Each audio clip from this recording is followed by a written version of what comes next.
Hi guys, it's Lucy and welcome back to another video. I constantly get questions asking why I picked my university, why I didn't go to another uni, why did I go so close to home. All of these questions always come up in comment sections, social media, all of that, and I thought I would try and answer some of those in this video, in the sense of why I picked my uni and how you can pick yours, and like kind of little categories that kind of helped me categorise the unis I wanted to go to and the ones I didn't want to go to. For the purpose of this video, however, I'm not going to name the uni I go to. It has been named in videos, in comments, in other videos. However, I think for the purpose of this video, it's not important where I go. It's a matter of picking the right uni for you, if that makes any sense. So yeah, let's get straight on with the video.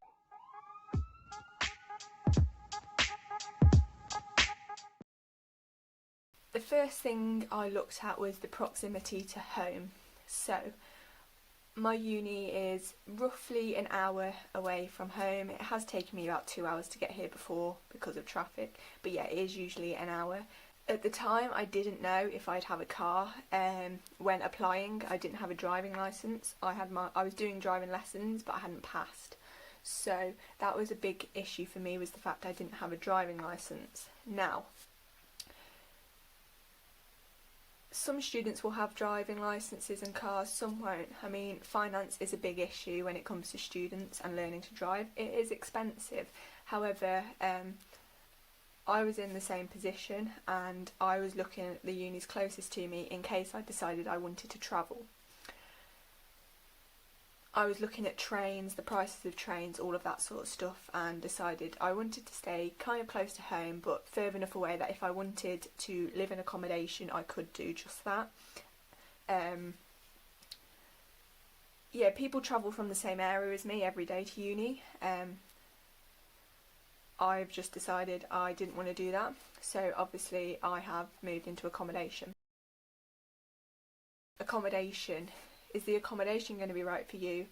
How big is it? Is it with other students? So for my campus, we have specific accommodation for healthcare students. So you hope in some aspects they are respectful of the fact you're doing shifts. Doesn't always work out like that. Students are on shifts at different times. Some are in uni while others are on placement, which obviously makes sense. Definitely to look into, because there is more of a thought about students on placement if you're also doing placement, whereas student constantly at university doesn't even think of the aspect of you're working shifts sometimes. The thing to look at is the nightlife. Personally for me this wasn't an issue. I'm not a massive drinker. I mean, I don't really drink. I don't tend to go out in that sort of situation. Don't get me wrong, I love socialising, I love meeting up with friends, I just don't like doing it in that environment. I'd much rather go for a meal, much rather do something active, obviously something to look into. So yeah, I didn't really look at the social aspect around here. I kind of wish I had in some ways, because there isn't a massive lot going on. Luckily for me I have a car now, so I can drive to places. But yeah. Those without cars and driving licences here do struggle to get to town quite a bit and do have to pay for taxis, and obviously some campuses don't have that problem. If you're looking at doing a lot more walking and stuff, that's something you've got to look into. Is the campus local to the town centre? I mean, mine is. It's only about 40-50 minute walk. However, I don't personally want to be doing that. Some people would, I don't. The next thing that was a massive thing for me, and I didn't even realise at the time this was a big thing for me until I actually started properly looking at unis. So the first uni I looked at, not mentioning any names, I fell in love with, absolutely loved it, and I think partly the aspect of that was, wow, paramedic science, I'm finally actually might be able to study that, and I wasn't actually looking at the uni as a whole in itself. It wasn't until I went to the open day of the uni I am at that I was like, oh, this is more me. So the first uni I looked at, it was massive. I had no clue where I was going. Yeah, you had to walk down the road to get to your other like lecture halls and stuff like that. Flipping heck, I'm going to get lost. However, the uni I'm at, it's a lot smaller campus. Everything's on one site. Everything makes sense.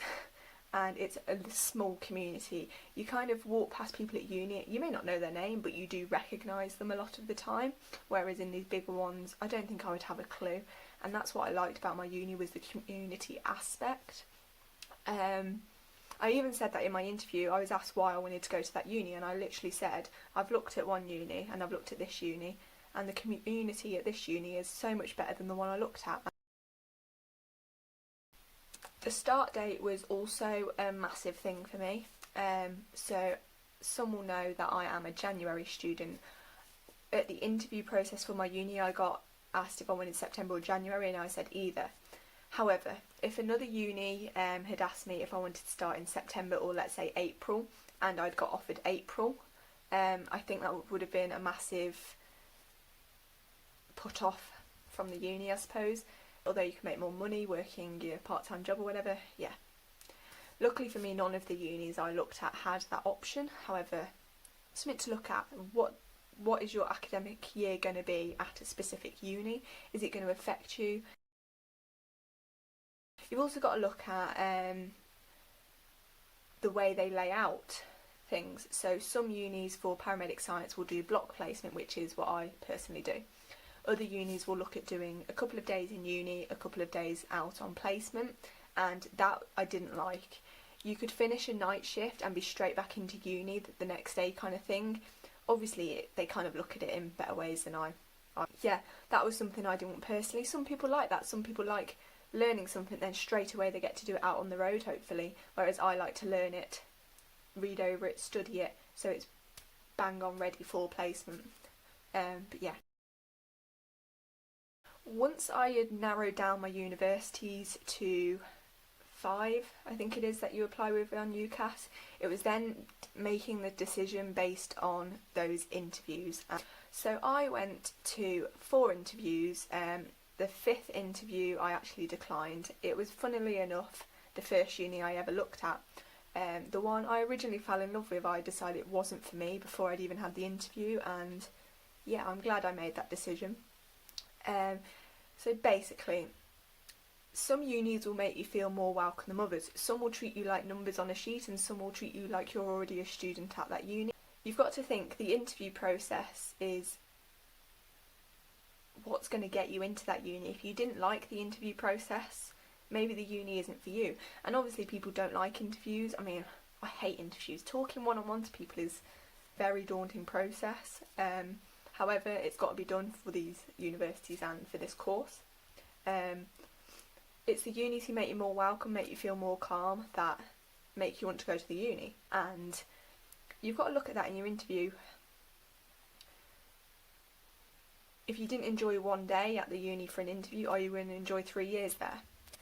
Everything is personal preference. I'm not saying you need to look at this and this. You don't need a social life, all of this sort of stuff. It's all personal preference. It's what you want to do, and